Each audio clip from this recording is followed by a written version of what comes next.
JEE mains 2024 का question है the coefficient of x to the power 7 in 1 minus x square plus x cube whole raise to the power 6 is equal to, आपको options दिए हुए हैं, ठीक है। सो कैसे सॉल्व करेंगे इस क्वेश्चन को? आपके पास दे रखा है 1 minus x square and plus x cube whole raise to the power 6। इसमें आपको coefficient of x to the power 7 find out करना है, ठीक है। अब देखो, क्योंकि हमने बाइनोमियल थ्योरम पढ़ा है, उसके अंदर जो टर्म्स होते हैं, दो टर्म्स होते हैं, है ना। बट यहाँ पे आपको चार टर्म्स दिए हुए। क्या यहाँ पे टर्म्स को कम किया जा सकता है? देखिए जरा, अगर आप इन दोनों को देखो, 1 माइनस एक्स है, हमने इसको ऐसे लिख दिया, ठीक है। और इन दोनों टर्म में जो नेक्स्ट टू टर्म्स हैं, इसमें से अगर आप एक्स स्क्वायर कॉमन लेते हो तो ये हो जाएगा 1 माइनस एक्स, राइट। ऐसा लिख सकते हैं। अब इसको आप क्या लिख सकते हो? So this is equal to, now 1 minus x common, तो क्या बचेगा? 1 minus x square and whole raise to the power 6। इसका मतलब अब क्या आ गया आपके पास?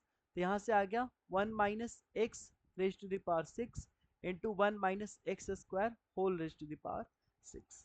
अब आपको देखो बाइनोमियल्स आ गए दोनों, है ना। अब यहां से आपको x टू द पावर 7 के कोफिशिएंट्स फाइंड आउट करने हैं। अब आपको एक चीज और पता है कि 1 plus x to the power n का एक्सपेंशन क्या होता है?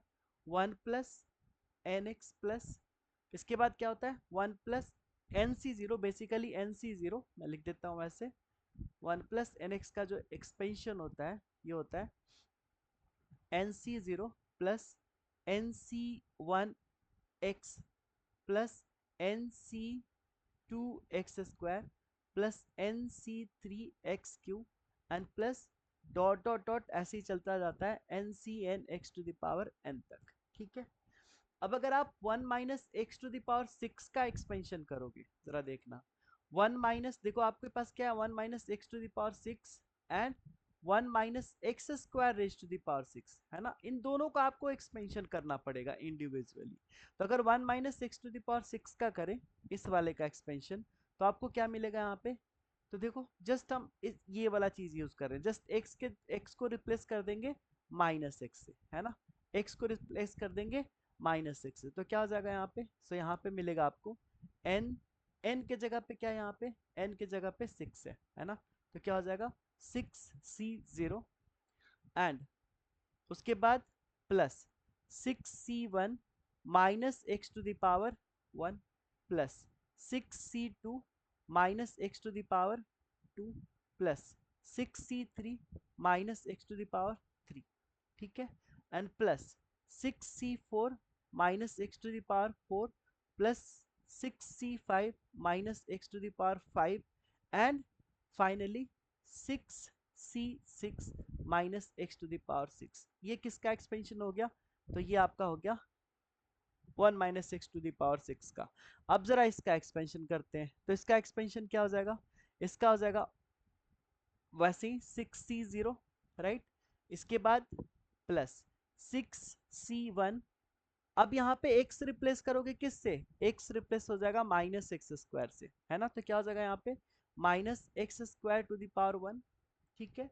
And plus 6c2 minus x square raise to the power 2 plus 6c3 minus x to the power minus x square to the power 3 and plus, फिर क्या हो जाएगा? 6c4 minus x square to the power 4 plus 6c5 minus x square to the power 5 plus 6c6 minus x square to the power 6। ये हो गया finally, है ना। अब देखो, आपको x टू द पावर 7 का कोफिशिएंट चाहिए, ये ध्यान रखना आपको। x टू द पावर 7 का कोफिशिएंट कैसे आएगा? देखना जरा, x टू द पावर 7 का कोफिशिएंट कैसे आएगा, ये आपको सोचना है यहाँ पे। अब देखो, अगर हम x to the power n यहाँ से ले लें, है ना, x टू द पावर 1 यहाँ से ले लें, ठीक है। और क्योंकि हमें मल्टीप्लाई करना है इंडिविजुअल टर्म्स को, है ना, तो 6c0 को मल्टीप्लाई करोगे, 6c0 को मल्टीप्लाई करोगे इस पूरे टर्म से, फिर 6c1 को मल्टीप्लाई करोगे इस पूरे टर्म से। तो अगर 6c1 को मल्टीप्लाई कर दो तो यहाँ पे x टू द पावर 1 है आपका। अब आपको क्या चाहिए? x to the power 6। क्या x टू द पावर 6 कहीं मिलेगा? तो ये वाला मिल जाएगा, है ना। ये वाला मिल जाएगा। अगर आप इससे मल्टीप्लाई कर दोगे, अगर आप इससे मल्टीप्लाई कर दोगे तो फिर काम बन जाएगा, है ना, तब काम हमारा बन जाएगा। क्लियर है क्या? ठीक है ना। तो अब हम क्या करते हैं, जो अब देखो कोफिशिएंट जो भी हमारे पास आ रहा है, coefficient of x to the power 7, ये ध्यान से देखना है आपको।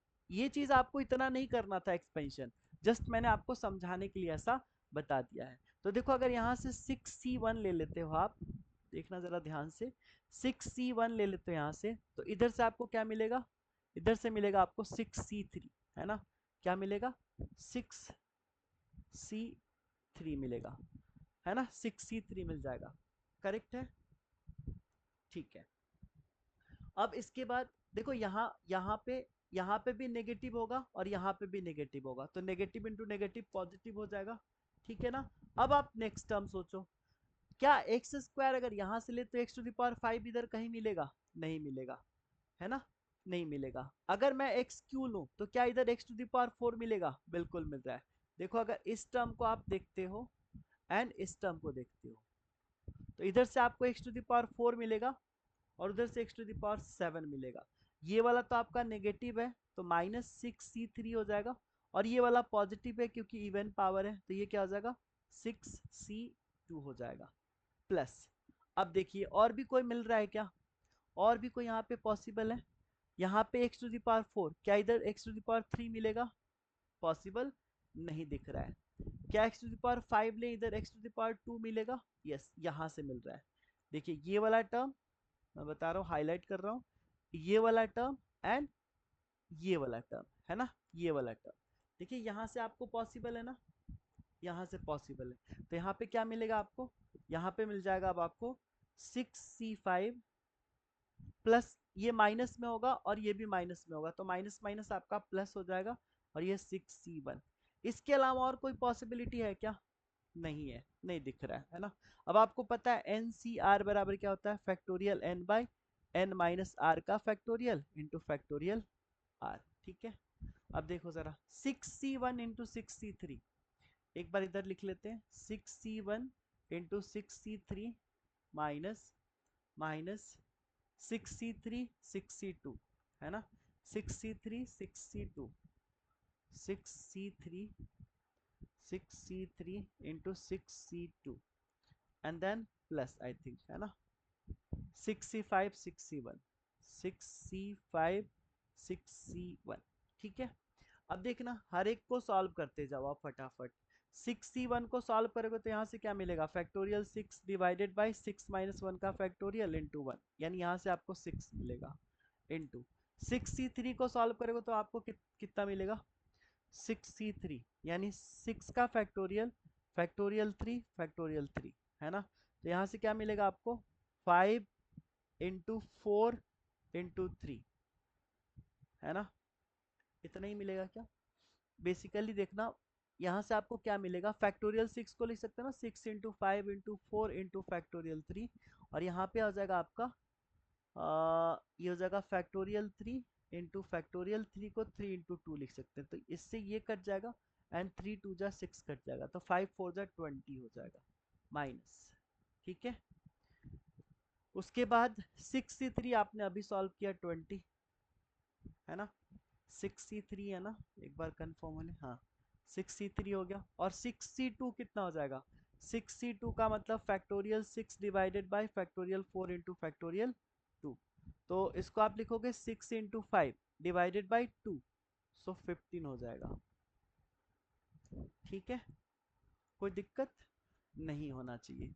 अब 6c5, देखो 6c5 एंड 6c1 दोनों का वैल्यू सेम आता है, n c x is equal to n c y कब होता है, जब x plus y equal to n हो। तो देखो ये सेटिस्फाई हो रहा है क्या, यहाँ पे हो रहा है ना, 5 + 1 6 है ना, तो दोनों का वैल्यू सेम आएगा, और इसका हमने देख लिया 6 इंटू 6 हो जाएगा, यानी ये 120 माइनस 300 एंड प्लस 36, यहाँ से क्या आ जाएगा, तो आपको 300 में से क्या घटाना है, 156, है ना, हाँ, तो ये हो जाएगा 4 4 1 -144 हो जाएगा, है ना, -144 will be the answer. That means option D will be correct, -144 ये वाला करेक्ट हो जाएगा, राइट। आई होप आपको ये सॉल्यूशन समझ में आ गया होगा। डिटेल में हमने आपको बताया ये सारा करके एक्सपेंशन, इतना जरूरी नहीं था, जस्ट आप कंपेयर कर लेते, जस्ट कंपेयर कर लेते आप एक्स टू द पावर देखकर, है ना, राइट। सो फिर मिलते हैं आपसे नेक्स्ट वीडियो में, तब तक टेक केयर, थैंक यू।